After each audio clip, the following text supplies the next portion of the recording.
السلام علیکم ملګرو. د عمران خان د رهایی وخت راجوخ شوی دی. د عمران خان د رهایی وخت په دې وجه راجوخ شوی دی چې څلور اهم خبرې شوي دي چې د هغه خبرو نه اندازه دا کیږي چې د عمران خان د رهایی وخت راجوخ شوی دی. په دې باندې ډیټیل سره خبرې کوو چې کومې څلور خبرې دي.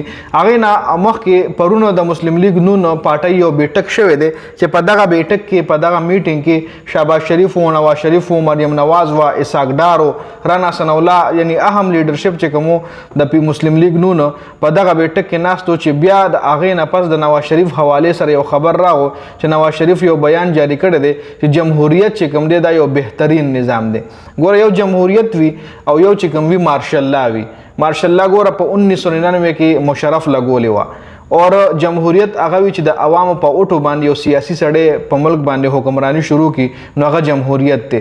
نو نواز شریف صاحب ویلي دغه بیټک نه پس د جمهوریت یو بهترین نظام دی او دا حق صرف عوام ته دی چې جمهوریت چاله ورکوي، یعنی څوک پاس کوي دا حق صرف عوام له دی. نو مریم اورنګزیب وایي چې دا بیان خو نواز شریف نه دی جاری کړی، لکه دوی دومره یریږي دا دومره سخت د اسټابلیشمنټ نه دومره سخت یریږي چې لکه مریم اورنګزیب ورله ویلي چې دا بیان نواز شریف نه دی جاری کړی، چې کله بیان جاری کوي نو هغه د هغه په ټویټر اکاونټ باندې راځي.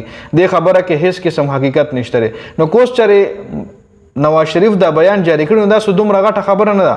هر سړی خپل رای قایمولی شي، هر سړي ته دا اختیار شته دی. بیا نواز شریف چې کوم دی څه ټټو پټو سړی نه دی، په پاکستان باندې 3 ځله حکومت کړی دی او دا مسلم لیگ نون لیډر دی غټ.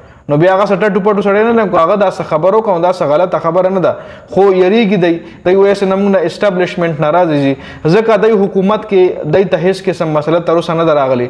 میډیا دی په طرف، عدالت د دی په طرف، الیکشن کمیشن د دی په طرف، اسټابلیشمنټ ټول هر څه چې کوم دی د دی په فیور کې دي. او بل طرف ته نواز شریف دا هم وایي چې عمران خان سره وایي عمران خان سره چې آرمي وایي څومره مدد کړی نو وایي د هغې که 10% ما سره شوی وي نو ما به د پاکستان قسمت بدل کړی و. واورئ جي دا څوک وایي دا نواز شریف وایي.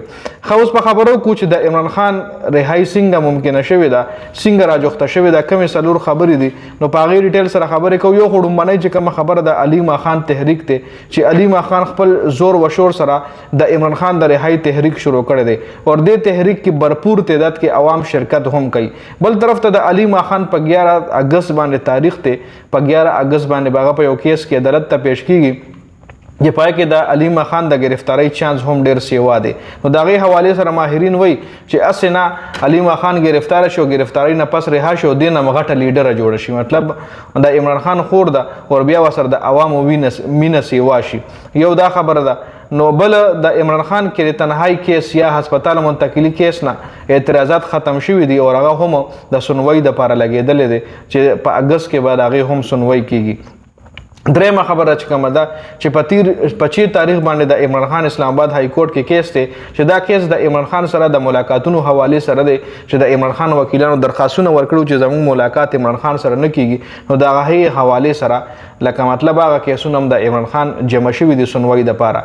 بل یو انټرنیشنل اخبار دی چې کې د عمران خان حوالې سره خبر راغلی دی چې عمران خان خاندان وایي چې عمران خان صحت حوالې سره رهایی اوس ممکنه شوې ده، یعنی عمران خان ته چې د صحت د هیلث کم ایشوز دي نو د هغې په عمران خان ته رهایی اوس ملاوېدی شي. نو دا څلور خبرې وي چې دې په وجه لږې داسې تاثرات داسې پیش کړی کېږي چې د عمران خان رهایی چې کومه ده هغه راجوخته شوې ده.